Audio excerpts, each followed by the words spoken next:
केंद्रीय वित्त मंत्री निर्मला सीतारमण राज्यसभा में केंद्रीय बजट 2022 पर चर्चा का जवाब दे रही हैं। चर्चा के दौरान वित्त मंत्री ने कहा कि इस बजट से निरंतरता आएगी और ये बजट अर्थव्यवस्था में स्थिरता लाएगा।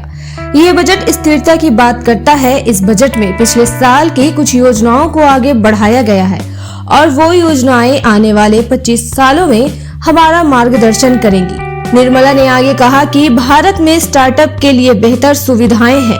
उन्होंने कहा कि विकास के लिए 25 साल का रोड मैप जरूरी है।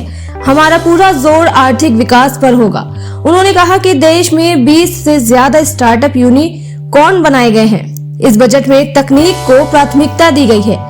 इसका एक उदाहरण कृषि में सुधार करने और उसको मॉडर्न बनाने के लिए ड्रोन को लाना है। स्टार्टअप को प्रोत्साहन दिया जा रहा है। हमने देखा है कि देश में जिस मजबूती के साथ स्टार्टअप आ रहे हैं, ऐसा विश्वास में कहीं नहीं। हमने देखा कि देश में जिस मजबूती के साथ स्टार्टअप आ रहे हैं, ऐसा विश्व में कभी नहीं हुआ। वित्त मंत्री ने आगे कहा कि अगर हमारे पास भारत की आजादी के 100 साल पूरे होने पर कोई विजन नहीं होगा तो हमें उसी तरह से भुगतना पड़ेगा जैसे हमें 70 सालों में भुगतना पड़ा, जिसमें एक परिवार को बनाने, उसका समर्थन करने और उसको फायदा पहुंचाने के अलावा देश में कोई और विजन नहीं था। उन्होंने बताया कि कोरोना महामारी की वजह से जीडीपी में 9.57 लाख करोड़ रुपए का नुकसान हुआ, लेकिन सप्लाई साइड में हुए अवरोध के बावजूद भी भारत में सीपीआई मुद्रास्फीति अब 6.2% है। इसी के साथ ही बजट सत्र 2022 के पहले भाग का आज समापन हो गया।